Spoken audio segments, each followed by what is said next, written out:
사랑의 하나님 아버지 감사합니다. 오늘도 귀하고 복된 주님의 날에 우리 광주 양림교회 모든 성도들에게 은혜를 베푸사 주님 전에 나와 우리의 삶의 주인 되신 주님께 예배를 올려드릴 수 있도록 인도해 주시니 진심으로 감사를 드립니다.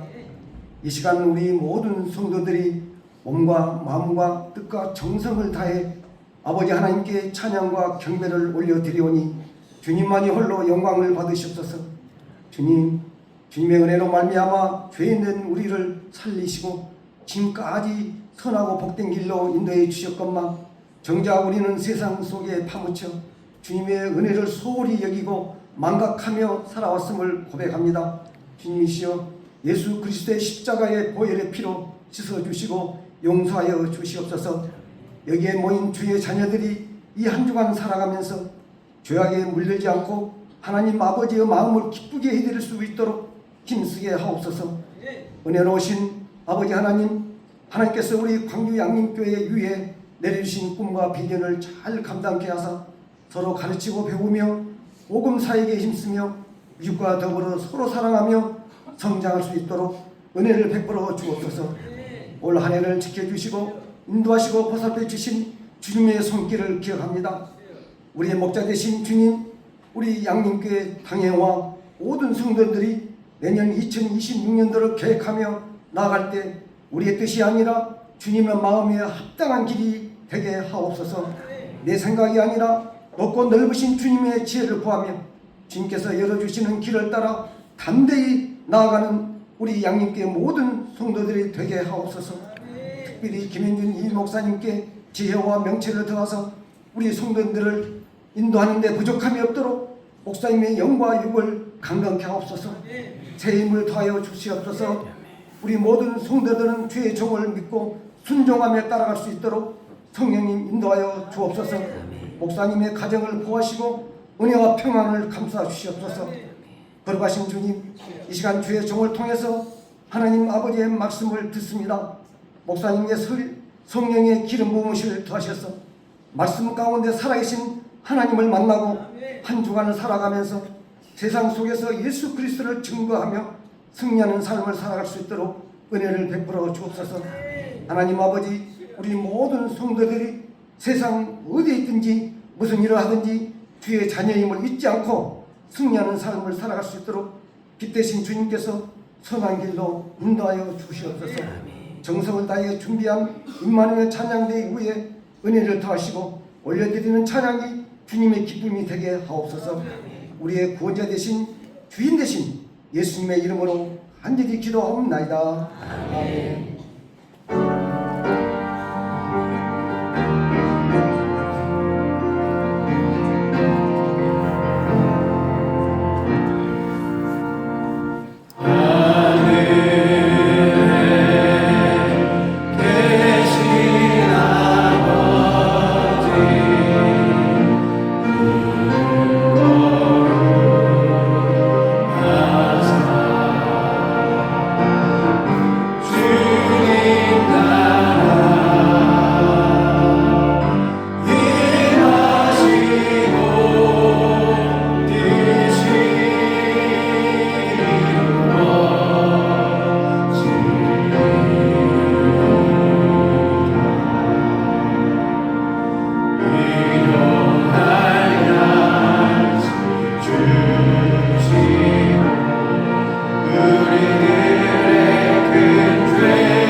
오늘도 거룩한 주일에 주 앞에 함께 모여 예배하게 하신 하나님 참 감사합니다. 하나님을 예배하는 이 시간, 하나님이 온 세상의 주인이시고 내 인생의 주인이심을 고백하는 믿음의 고백을 담아 열의 하나를 구별하여 10의 1조와 감사의 예물과 다른 제목으로 작은 정성을 주 앞에 올려드립니다. 저희가 주께 드리는 이 예물 위에 하나님 복을 내려주셔서 우리의 주인 되신 하나님의 뜻대로 하나님의 나라와 하나님의 교회와 하나님의 선교와 다음 세대 자녀들과 어려운 이웃들을 위하여 사용되어지는 복되고 귀한 예물 되게 하여 주옵소서. 우리 양림의 성도들이 가을을 살고 있습니다. 가을에 기도하게 하여 주시옵소서. 하나님과 깊은 영적인 대화를 나누게 하여 주시옵시고 우리에게 주시는 일용할 양식 앞에 감사와 자족함으로 화답하며 살게 하여 주옵소서. 흩어져 살고 있는 내 가족과 자녀들을 위하여 간절히 기도합니다. 하나님, 어디에 있든지 무엇을 하든지 영과 진리로 하나님을 예배하는 예배자로 살게 하여 주시어서 하나님과 동행하는 믿음의 삶을 살게 하여 주옵소서. 육신이 연약하여 산악계를 간구하는 환우들이 있습니다. 예수님의 능력으로 치유함을 얻게 하여 주시고 오랜 시간 침상에 누워 계시는 장기 환우들과 어르신들이 천국 소망 붙들고 오늘 이 하루를 살게 하여 주옵시며 애쓰고 힘써서 돌보는 가족들이 지치지 않도록 새 힘을 더하여 주옵소서. 예수님의 이름으로 기도하옵나이다. 아멘.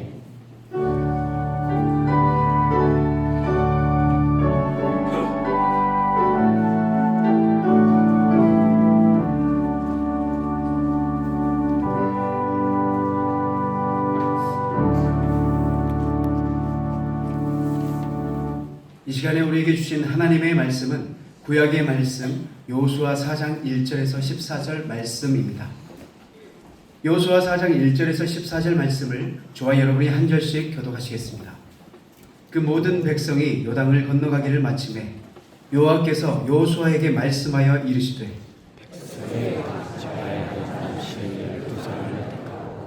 그들에게 명령하여 이르기를 요단 가운데 제사장들의 발이 굳게 선 그곳에서 돌 12를 택하여 그것을 가져다가 오늘 밤 너희가 유숙할 그곳에 두게 하라 하시니라.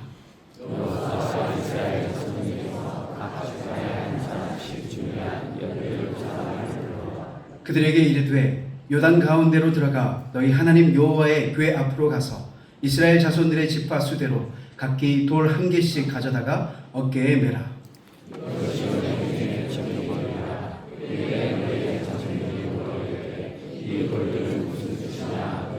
그들에게 이르기를 요단물이 여호와의 언약궤 앞에서 끊어졌나니 곧 언약궤가 요단을 건널 때 요단물이 끊어졌으므로 이 돌들이 이스라엘 자손에게 영원히 기념이 되리라 하라 하니라. 이스라엘 자손들이 여호수아가 명령한 대로 이스라엘 자손들의 자유를 따라 요단 가운데서 돌 12를 택하여 자기들이 유숙할 곳으로 가져다가 거기에 두었다. 여호수아가 또 요단 가운데 곧 언약궤를 맨 제사장들의 발이 선 곳에 돌 12를 세웠더니 오늘까지 거기에 있더라.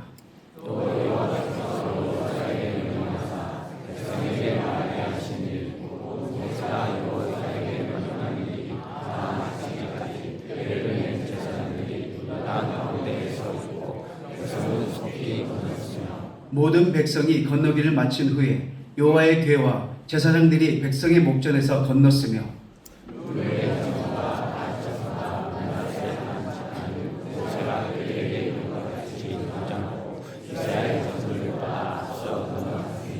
무장한 4만 명 가량이 여호와 앞에서 건너가 싸우려고 여리고 평지에 이르니라.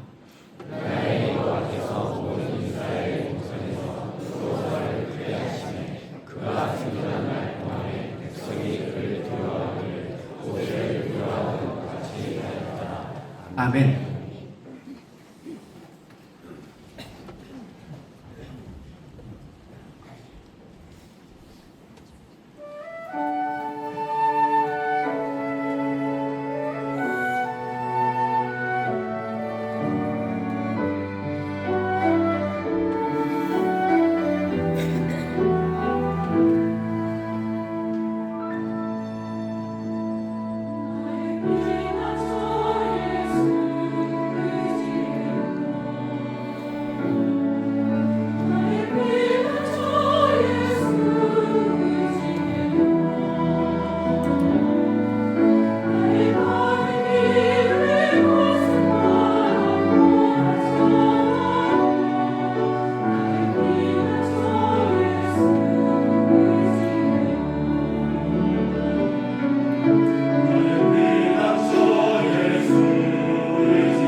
조선시대 임진왜란 당시에 이순신 장군이 이끄는 조선 수군이 일본 수군과 모두 23번의 전투를 벌였습니다.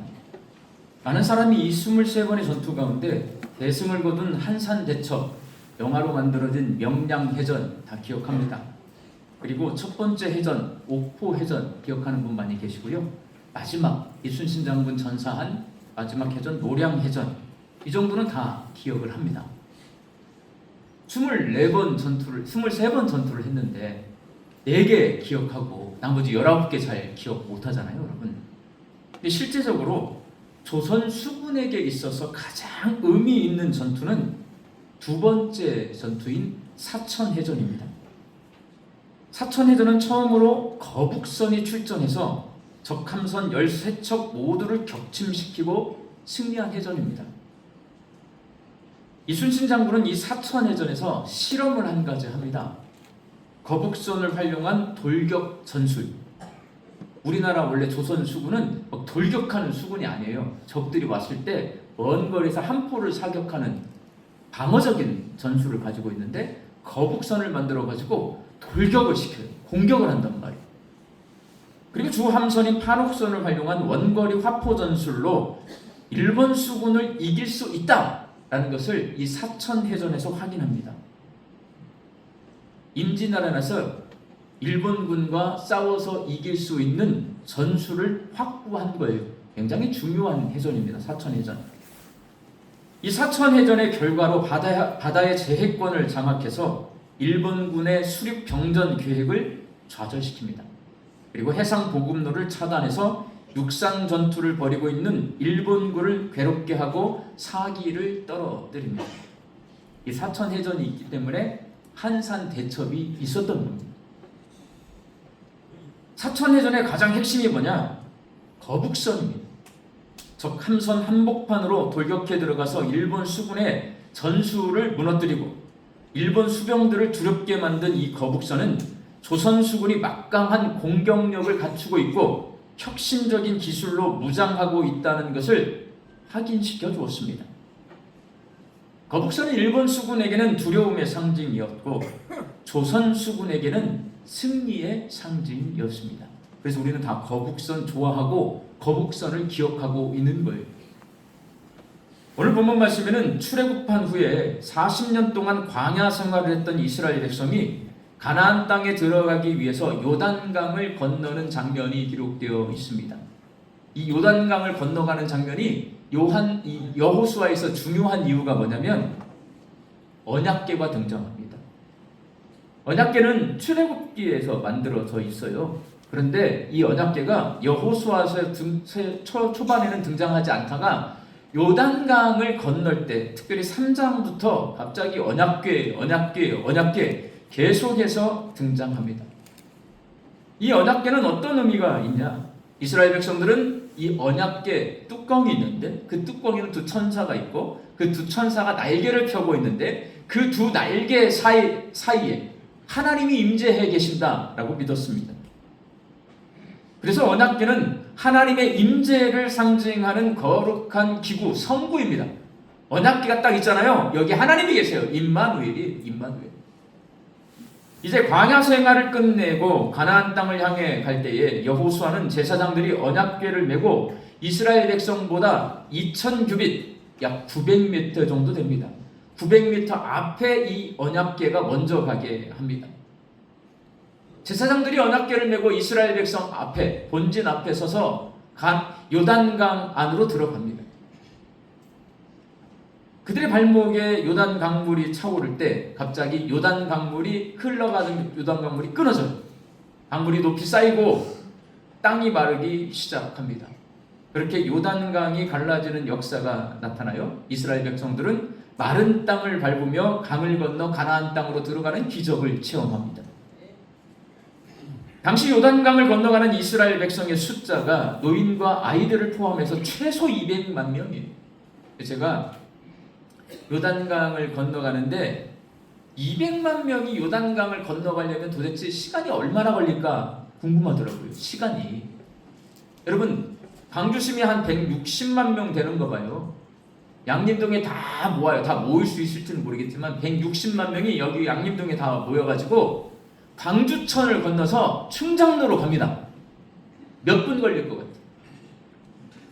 광주 시민이 광주천 건너서 충장로로 가려면 시간이 얼마나 걸릴 것 같아요? 솔찬히 걸리겠죠? 네. 제가 이거 궁금해서 어제 AI에게 물어봤어요. 200만 명이 강을 건너서 강 저쪽으로 가려고 해.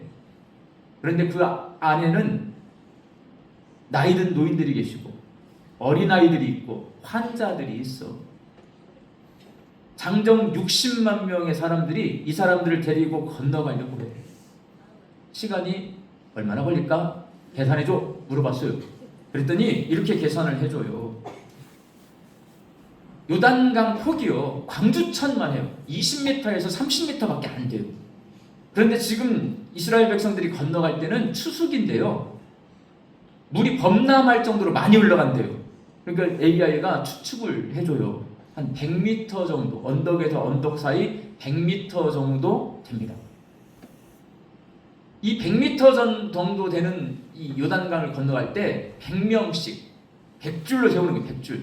앞줄이 맨 앞에 100명이 건너가는데 노약자들이 있기 때문에 속도는 2km 정도, 시속 2km. 우리 남자들은 한 4km에서 5km 걸어요. 1시간 빨리 걸으면. 그런데 노약자가 있으니까 시속 2km로 건너가면 최소 6시간에서 많게는 10시간 걸리고, 요단강 건너가는 시간이. 왜 이 시간이 궁금했냐면, 여러분, 요단강을 건너갈 때 맨 앞에 제사장들이 법궤를 메고 갔잖아요. 요단강물이 끊어졌어요. 요단강물이 상류에 쌓여요. 땅이 말라요. 법궤를 맨 제사장들은 요단강 한가운데 있습니다. 그러면 이스라엘 백성들이 전부 건너가요. 몇 시간 걸렸다고요? 6시간에서 10시간 걸려요. 그러면 그 한가운데 법궤를 메고 서 있어요. 자, 힘들어요? 안 힘들어요? 힘들어요, 여러분. 우리 남자분들 군대 가가지고 경계 근무 쓸 때 보통 2시간에서 1시간 반 총 메고 쓰잖아요. 총 메고 서 있으면 허리 아프고 다리 아프고 어깨 아파요. 근데 법궤를 메고 6시간 서 있어요. 배고픕니다. 법궤를 메고 6시간 서 있어요. 화장실 가고 싶어도 못 가요, 여러분. 한 가지 더 문제가 있어요. 원래 강물이 흐르고 있었어요. 근데 강물이 저기 위에 쌓여 있어요. 얼른 건너가고 싶어요. 저게 언제 다시 흘러갈지 모르니까. 다 건너갔는데 6시간 동안 나 여기 서 있는 거예요, 여러분. 다 빨리 건너가고 나도 건너가고 싶어. 근데 여러분, 하나님께서 여호수아를 통해서 이스라엘 백성들이 요단강을 다 건너가는데 제사장들을 빼내는 게 아니고요, 거기 세워두고 무슨 일을 벌이시냐면 이렇게 명령하세요. 오늘 보면 2절과 3절 말씀을 함께 읽겠습니다.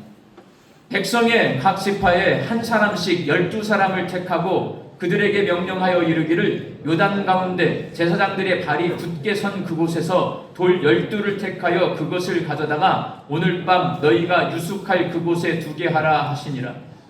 나 한가운데 서 있는데 빨리 건너가고 싶은데 갑자기 웅성웅성 하더니 한참 만에 12명의 사람이 다시 오는 거예요. 그리고 내 발 밑에 있는 돌을 하나씩 다 들고서 다시 가버리는 거예요. 이 제사장들 마음이 조급해질까요? 안 조급해질까요? 조급해요. 왜 이러는 거야? 우리 좀 나가게 해주지. 왜 우리 여기다 세워놓고 와가지고 돌만 하나씩 빼갖고 가는 거야? 궁금하단 말이에요. 그런데 또 한 가지 일을 합니다. 오늘 본문 9절 말씀에 같이 읽습니다. 여호수아가 또 요단 가운데 곧 언약궤를 맨 제사장들의 발이 선 곳에 돌 12를 세웠더니 오늘까지 거기에 있더라. 제사장들이 선 곳에 요단강 바닥에 있는 돌을 하나 빼가지고 가지고 가서 자기 진영에 보관해요. 나중에 이걸 길갈에 쌓아둡니다. 그러더니 다시 오더니요, 제사장들이 서 있는 곳에 돌을 또 쌓아요. 돌무더기를 쌓는 거예요. 그러면 거기에 빨리 요단강을 벗어나고 싶은 이 제사장들은 궁금해요. 도대체 이 사람들이 왜 왔다 갔다 하면서 돌을 하나씩 빼다가 가지고 가더니 이번에는 돌을 가져와서 내 발 옆에다 이렇게 돌무더기를 쌓는 거야. 이 돌무더기 왜 쌓는 거야? 이렇게 궁금합니다. 그래서 오늘 본문 말씀의 핵심 내용은 뭐냐면 이 돌무더기예요. 왜 돌무더기를 하나님은 쌓게 하시는 걸까요? 하나님이 이스라엘 백성들로 하여금 요단강에 돌무더기를 쌓게 하고 가져온 돌을 나중에 길갈에 돌무더기로 쌓게 하시는 이유는 뭐냐? 언약궤 위에 누가 계세요? 하나님이 나와 함께 계세요. 언약궤가 맨 앞에 갔죠? 언약궤가 맨 앞에 갔어요. 하나님이 나와 함께 하세요. 그 언약궤가 나를 인도해 갑니다. 그 뒤로 우리가 따라가는 거예요. 이스라엘 백성이. 하나님이 함께 가시고 하나님이 나를 인도하고 계시고, 자, 요단강 물이 흐르고 있는데 언약궤가 들어가니까 강물이 어떻게 됐어요? 끊어졌어요. 그리고 길이 생겼어요. 하나님이 길을 만드시는 놀라운 기적을 이스라엘 백성들은 요단강에서 경험했습니다. 평생 기억하고 살까요? 살다 보면 먹고 살기 힘들어서 잊어버릴까요? 잊어버려요, 여러분. 돌무더기를 쌓은 이유는 하나님께서 그 돌무더기를 바라보면서 하나님이 나와 함께 계시고 하나님이 나를 인도하시는 분이시고 하나님이 길을 만들어 주시는 분이심을 잊지 않고 기억하라고 거기에 돌무더기를 쌓게 하셨습니다. 오늘 보면 7절 말씀 함께 읽겠습니다. 그들에게 이르기를 요단물이 여호와의 언약궤 앞에서 끊어졌나니 곧 언약궤가 요단을 건널 때에 요단물이 끊어졌으므로 이 돌들이 이스라엘 자손에게 영원히 기념이 되리라 하라. 사람은 금방 잊어버립니다. 그러니까 하나님께서 요단 강물을 끊어내고 마른 땅으로 이스라엘 백성이 그 강물을 건너가게 하신 것을 잊지 말고 기억하도록 돌무더기를 쌓게 했는데, 이 돌무더기는 어떤 의미를 가지고 있냐? 세 가지 의미를 가지고 있는 거예요. 언약궤가 거기 있기 때문에 하나님이 나와 함께 하신다. 언약궤가 앞서갔기 때문에 하나님이 나를 인도하신다. 언약궤가 들어갈 때 강물이 끊어졌기 때문에 하나님께서 길이 없는 곳에 길을 만들어 주신다. 이것을 잊어버리지 말고 기억하라는 것입니다. 여호수아는 홍해가 갈라지는 것을 체험한 사람입니다. 홍해가 갈라지는 것을 체험한 사람들은요, 모두 광야에서 죽었어요. 두 사람 살아남았어요. 누구예요? 여호수아와 갈렙만 살아남아 있습니다. 홍해가 갈라졌던 것을 체험했던 여호수아는요, 이 홍해가 갈라지듯이 요단강을 하나님이 갈라주셔도 그 또 갈라주시는구나 체험을 해요. 그런데 여러분, 홍해가 갈라질 때와 요단강이 갈라질 때 모습이 달라요. 홍해가 갈라질 때는 출애굽기 14장 21절 말씀 함께 읽겠습니다. 모세가 바다 위로 손을 내밀매 여호와께서 큰 동풍이 밤새도록 바닷물을 물러가게 하시니 물이 갈라져 바다가 마른 땅이 된지라.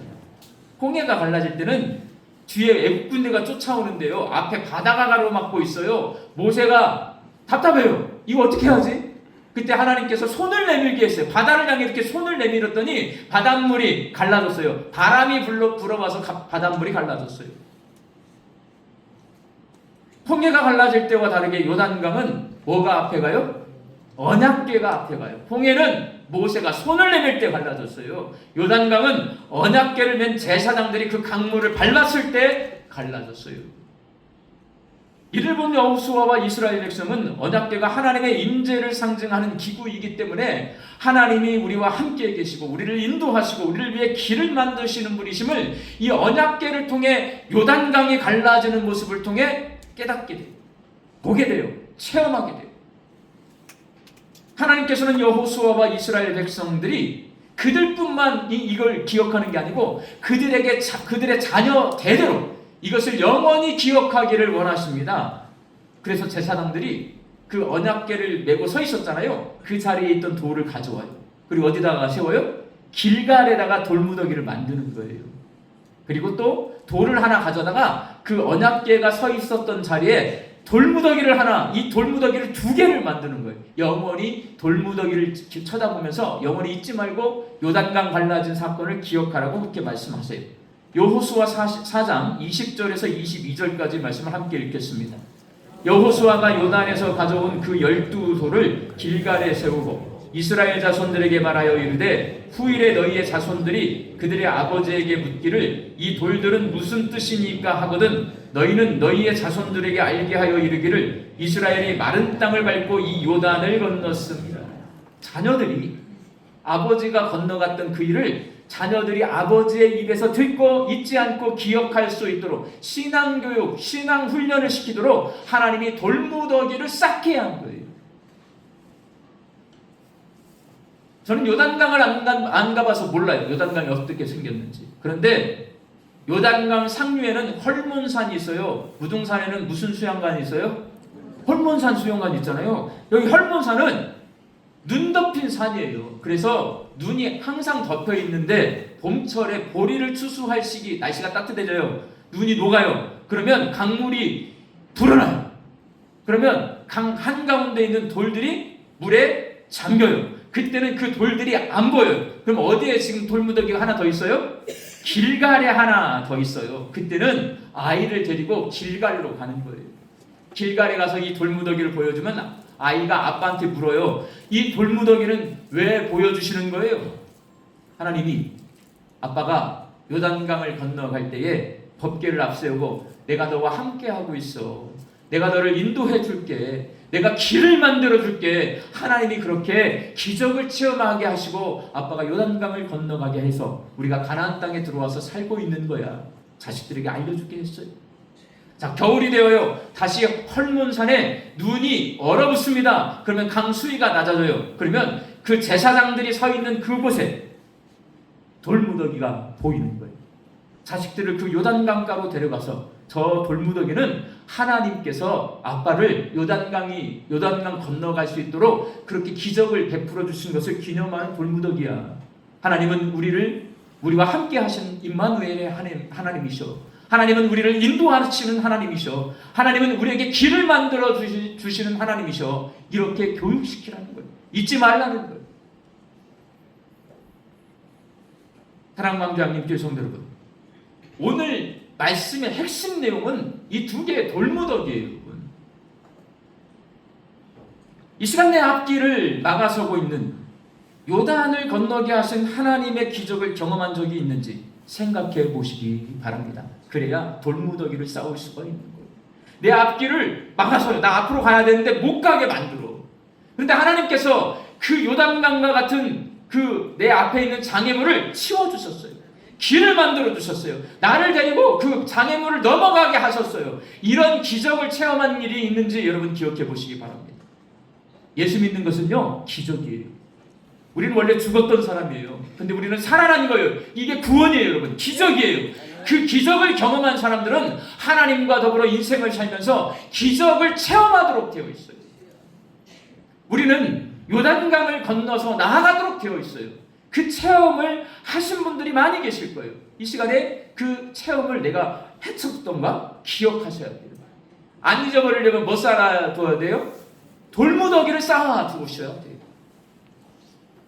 우리는 하나님이 베푸신 은혜와 기적을 그리 오래 기억하지 못하는 약점을 가지고 있습니다. 그것을 너무나 쉽게 잊어버리고 하나님의 은혜와 기적을 체험했을 때 느꼈던 기쁨, 감사, 감격, 감동이 어느 순간에 썰물처럼 다 빠져나가 버려요. 하나님은 우리가 하나님의 은혜와 기적을 기억하고 기쁨과 감사와 감동 가운데서 신앙생활하기를 원하십니다. 그래서 요단강 가운데 그리고 길갈에 돌무더기를 쌓은 이스라엘 백성들처럼 우리도 돌무더기를 쌓아놓고 그것을 바라보면서 하나님의 기적을 잊지 않고 기억하기를 원하십니다. 이런 거예요, 여러분. 저는 어렸을 때부터 꿈이 뭐예요? 저는 어렸을 때부터 꿈이 목사예요. 저는 지금도 기억이 나요. 정말 부끄러워서 앞에 서기 힘든데 유치원 선생님, 우리 오 선생님께서 저를 앞으로 불러내서 친구들 다 불러내요. 꿈이 뭔지를 말하고 들어가게 했어요. 제가 그때 목사가 꿈이에요 라고 말을 했어요. 그러니까 저는 유치원에 다니기 전부터 내 꿈은 뭐예요? 목사예요. 근데 한 가지 문제가 있어요. 목사가 돼야 되는데요, 제가 생각할 때 내가 목사가 못 될 것 같아요. 뭐 때문에? 내 성격 때문에. 수줍음이 너무 많아요. 남 앞에 서는 것이 너무 부끄럽고 힘들어서 저 스스로 초등학교 다닐 때부터 엄청 고민을 많이 했던 것 같아요. 부끄러워, 남 앞에 서는 게. 근데 내가 어떻게 목사를 하지? 왜? 목사님은 항상 앞에 서 있으니까. 학창시절 제가 순해 보여서 그런지 써먹기 좋게 생겨서 그런지 선생님들이 자꾸 저를요 반장으로 추천합니다. 내가 반장으로 저를 세우려고 해요. 학교 가기 싫었어요. 나는 반장 못할 것 같은데 선생님들은 자꾸 나를 반장으로 시키려고. 교회 다닐 때요, 저를 자꾸 뭐 부장, 회장 자꾸 시키려고. 너무너무 싫어요. 너무 힘들어. 어떻게든 거절해서 저는 반장을 한 번도 한 적이 없어요. 그런데 문제가 생겼어요. 중학교 3학년이 되었는데 제 친구들이 짜고, 저 친구들이 많았어요. 몰표를 줘가지고 제가 회장에 당선이 됩니다. 중등부 회장. 그 다음 주에 교회를 옮겼습니다, 제가. 진짜예요, 여러분. 그 다음 주부터 교회를 딴 데로 갔어요. 회장하기 싫어서. 왜냐면 내가 회장을 감당할 수 있는 마음 성정이 아닌데. 제 스스로 생각하기에 내가 나중에 목사가 되면 성도들을 이끄는 지도자가 돼야 하는데, 이런 놈의 성격으로 어떻게 내가 목회를 할 수 있을까 스스로 걱정을 많이 하고 살았어요. 요단강, 내가 목사가 돼야 되는데 남 앞에 서는 걸 두려워하고 수줍어하는 내 성격이 요단강에 못 건너가. 하나님께서는 이 수줍음을 멈추게 하십니다. 건너가게 하십니다. 군대에서요. 저는 상상도 못했는데 하나님은 저를 육군 훈련소에서 근무하게 하십니다. 국가의 명령으로 꼼짝없이 잡아두고 훈련병 앞에 서게 해요. 통솔하게 해요. 수줍음을 이겨내게 만드세요. 남 앞에 서는 것을 두려워하지 않도록 만들어주셨어요. 30개월 동안 훈련소에서 근무하면서.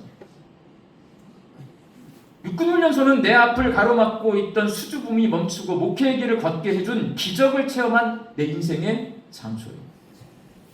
하나님이 나와 함께 계시고 나를 인도하시고 나에게 길을 만들어주신 분이심을 깨닫게 해준 장소예요. 그래서 제가 논산훈련소 근처를 지날 때면 지난 날이 생각이 나요. 서울을 갈 때 반드시 그 훈련소를 뚫고 지나가요, 여러분. 천안 논산 고속도로, 호남 고속도로가 갈림길 있잖아요. 그게 논산 훈련소를 두고 갈라지는 거예요. 그 갈림길 양쪽 옆에 전부 훈련장이 다 있어요. 여러분 눈에는 안 보이지만 나는 항상 보여요, 갈 때마다. 대전 쪽으로 가면요, 훈련소를 지나가요. 고속도로 옆에 논산 훈련소가 있어요. 전쟁 나면 빠르빠르 병력을 빼내야 되기 때문에 고속도로에 붙어 있어요, 훈련소가. 제가 몇 달 전에 유진벨 비전센터 이제 완공이 되었잖아요. 저 양림교회 부임한 지 3년도 안 됐어요. 이제 2년 11개월 차예요. 그런데 건축을 하나 했네요. 유진벨 비전센터. 항존직 선거를 2번째 했어요. 분호회장 선거도. 일 겁나 많이 했어요, 여러분. 근데 이게 이제 한꺼번에 유진벨 비전센터 완공해서 그걸 처리해야지. 분호회장 선거를 하는데 이겨야 된다고 하니까 또 이거 해야지. 항존직 선거 하자고 하니까 또 해야지. 하면서 또 다른 일들이 막 몰려오니까 이게 마음이 너무 부담스러워요. 그게 제 원래 성격이에요. 자, 마음이 부담스러우면 지칩니다. 몸도 지쳐요. 그러니까 몸과 마음이, 여러분들은 모르지만 나는 힘들어, 내 성격상. 근데 어느 날 대전에 갈 일이 생겼어요. 근데 너무 마음이 힘드니까 대전에 갈 때 11시에 만나면 여기서 9시쯤 가면 대전에 갑니다. 근데 제가 새벽 기도에 끝나자마자 대전을 갔어요. 어디로 갈게요? 논산 훈련소에 갔는데, 논산 훈련소 가면 저 못 들어가요, 여러분. 근데 저는 논산 훈련소에 가면 각계전투 훈련장이 있습니다. 우리 남자분들 논산 군보는 각계전투 훈련장 눈물고개를 전부 다 쭈그려 걸어가지고 올라가셨을 텐데, 거기가 황화라고 하는 곳이에요.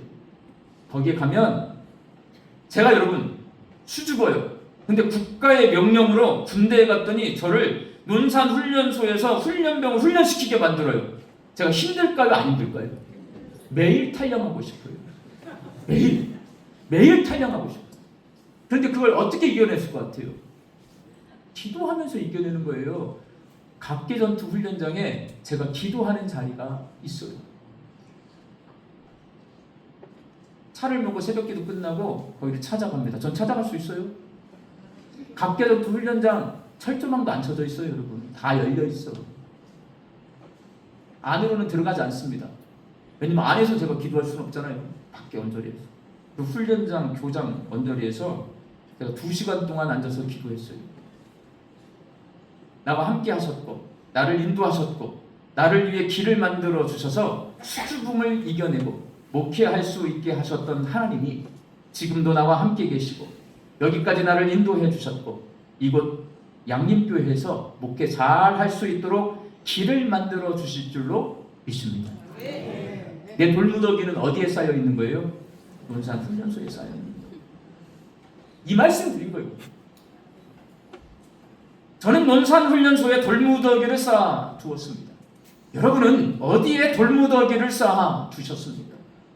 내 앞길을 막아선 요단강을 만났을 때 내 앞에 가고 계시는 하나님을 따라 여러분이 쌓아둔 돌무더기를 찾아가시기를 바랍니다. 그리고 그 돌무더기를 바라보며 나와 함께 하셨던 하나님, 나를 인도하셨던 하나님, 나를 위해 길을 만들어 주셨던 하나님을 기억할 수 있기를 바랍니다. 그래서 하나님께서 지금도 나와 함께 계시고 지금도 나를 인도하고 계시고 지금도 나를 위해 길을 만들고 계심을 확신하는 믿음으로 내 앞을 가로막고 있는 요단강 건너갈 수 있기를 바랍니다. 우리 광주양림교회 성도들이 믿음의 돌무더기를 쌓아두고 나와 함께 계시고 나를 인도하시고 나를 위해 길을 만드신 하나님을 잊지 않고 기억하면서 내 인생을 하나님이 다스리는 거룩한 가나안 땅으로 읽어가시기를 주의 이름으로 축원합니다. 기도하겠습니다. 내 주인 되신 하나님을 뒤따라갈 때에 내 앞을 막아서고 있는 요단강이 멈춰서는 기적을 경험하게 하여 주옵소서. 기적을 경험한 그 자리에 돌무더기를 쌓아두고 하나님이 나와 함께 계시고 나를 인도하시고 길을 만들어 주시는 분이심을 잊지 않고 기억하게 하사 날마다 내 삶이 거룩한 하나님 나라가 되게 하여 주옵소서. 예수님의 이름으로 기도하옵나이다. 아멘.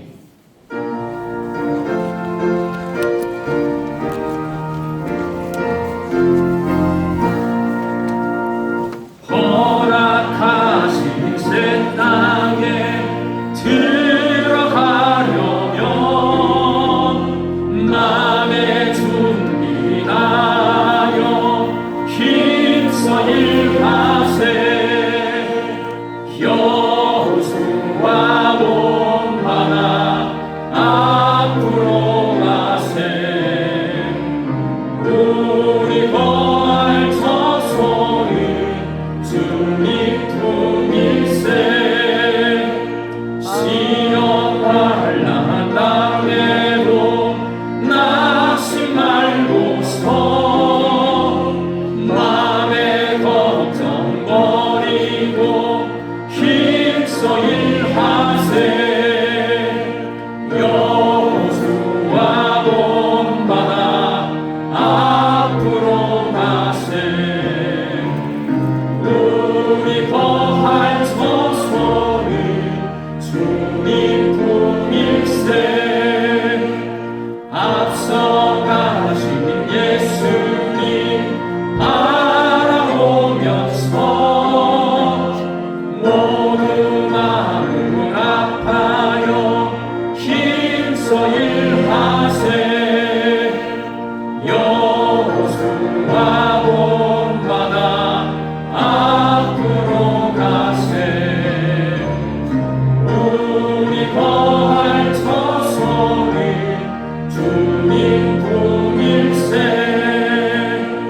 일할 곳이 아직도 많이 있으니 담대하게 나가서 힘써 일하세.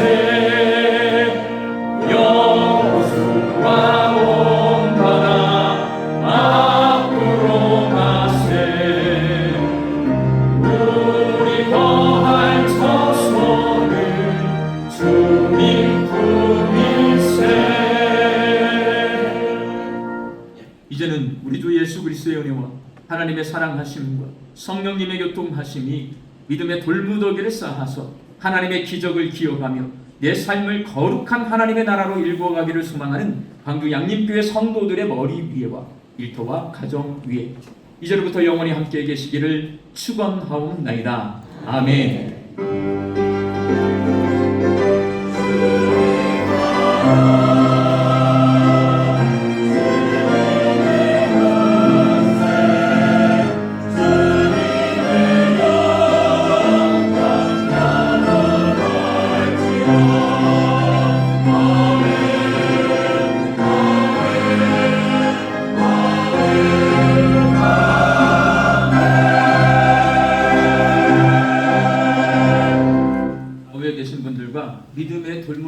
인사합시다. 인사 나누겠습니다.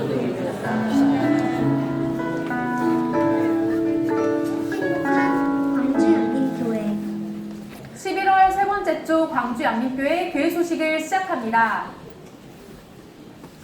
오늘 광주 양림교회에 오신 새가족분들이 계신다면 예배실 전실 나가셔서 왼편에 있는 새가족실에서 안내해 드리겠습니다. 첫 번째 소식입니다. 6기 바나바 섬김학교 모집 안내입니다. 6기 바나바 섬김학교 안내입니다. 섬김의 기쁨을 배우고 교회의 보이지 않는 자리를 지키는 6기 바나바 섬김학교에 여러분을 초대합니다. 이론 집중 교육은 11월 29일 토요일 오전 9시 30분부터 오후 12시 30분까지입니다. 내용은 섬김의 시작과 끝을 배우는 핵심 이론 교육입니다. 그리고 간식이 준비되어 있습니다. 실습 교육 안내입니다. 실습 교육은 12월 첫째 주부터 3월 첫째 주까지입니다. 이론 교육 이후 실제 섬김의 자리에서 배우고 경험하는 시간입니다. 식당 봉사 바나바입니다. 식사 후 식당 바닥, 의자 정리 및 조리실 외부 청소로 공동체의 식탁을 섬깁니다. 주차 안내 및 주일 안전 지킴이 바나바입니다. 주일 2부, 3부 예배 차량 안내와 예배실, 유진벨 비전센터 사이의 안전을 책임지는 섬김입니다. 미화 바나바입니다. 교육봉사관과 유진벨 비전센터의 청결과 아름다움을 관리합니다. 에너지 지킴이 바나바입니다. 주일 오후 교회 전체를 돌며 냉난방기, 전등을 끄고 살피는 섬김입니다. 주일 돌봄 바나바입니다. 주일 오후 교육, 훈련 시간 동안 아이들이 머무는 공간을 안전하게 관리합니다.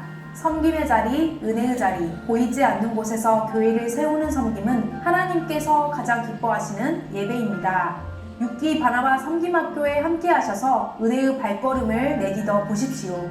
성도님들을 초대합니다. 두 번째 소식입니다. 구역 재편성 주간 안내입니다. 이번 주는 구역 재편성 주간입니다. 예배실 전실에 새롭게 편성된 구역이 게시되어 있습니다. 변경된 구역을 확인하시기를 바라며 혹 교구를 옮기기를 원하시는 성도님들은 각 교구 목사님들께 문의하시면 되겠습니다. 다음 주부터 6기 구역 모임이 시작됩니다. 성도님들의 많은 참여를 바랍니다. 세 번째 소식입니다. 6기 중보기도학교 모집 안내입니다. 신청은 23일 주일까지입니다. 대상은 기도학교 수료자입니다. 집중교육은 12월 20일 토요일 교육봉사가 3층 소예배실에서 있습니다. 기도훈련은 12월 22일부터 2026년 4월 5일까지입니다. 신청 방법은 사무실 및 예배실 전실에 비치된 신청서를 작성하셔서 제출해 주시기를 바랍니다. 문의는 김현정 권사님에게 해주시기를 바랍니다. 광주 양림교회 간추린 소식입니다. 정책당회 16일 오늘 오후 1시 30분 교육봉사관 2층 남궁역홀에서 있습니다. 경로대학 20일 목요일 오전 10시 30분 교육봉사관 3층 소예배실에서 있습니다. 구역장 전체 모임이 22일 토요일 오후 3시 교육봉사관 3층 소예배실에서 있습니다. 대상은 현 구역장 및 신규 구역장입니다. 하나목 제자훈련 7기 전체 모임이 23일 주일 오후 4시 교육봉사관 3층 소예배실에서 있습니다. 대상은 하나목 제자훈련 7기 따름이와 입금이 전원입니다. 수료식은 30일 주일에 있습니다. 11월 라오스 다비다박스 16일 오늘까지 교육봉사관 1층 잔잔한 물가 앞으로 제출해 주시기를 바랍니다. 자세한 사항은 주보를 참고해 주시기를 바랍니다. 지금까지 교회 소식이었습니다. 감사합니다. 예배당 전실 로비에 새로운 구역 모임 명단 게시되어 있습니다. 찾아보시고 자기가 몇 구역인지 보시고 구역 모임 다음 주부터 시작이 됩니다. 함께 참여해 주시기 바라고요. 중보기도 학교 6기, 바나바 섬김학교 6기 모집하고 있습니다. 중보기도 학교는 기도하는 거잖아요. 바나바 섬김학교는 봉사하는 거잖아요. 기도, 봉사 하는 거예요. 신앙생활에 기도가 없고 봉사가 없는 거는 신앙생활 할 수 없어요, 여러분. 신앙생활을 하는 것은 기도하고 봉사하는 거예요. 여러분들이 그렇게 기도하고 봉사하면서 신앙생활 할 수 있도록 도와드리기 위해서 바나바 섬김학교 중보기도학교 하는 겁니다. 함께 동참하셔서 이 기도와 봉사를 통해서 여러분의 신앙에 도움을 받으시기를 바랍니다. 나머지 광고는 주보를 참조해 주시고 다 같이 일어나셔서 파송의 찬송 부르겠습니다.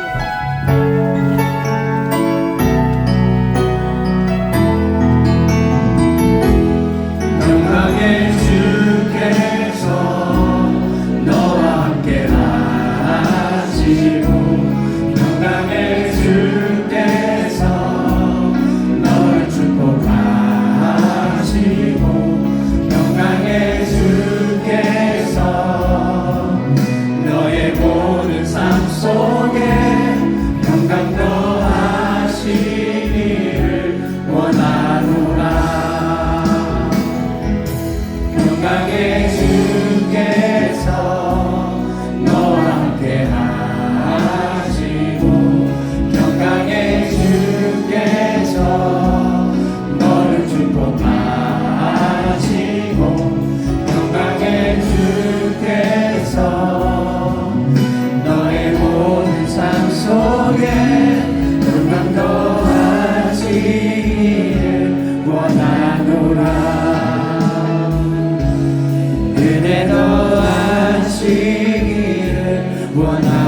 나오라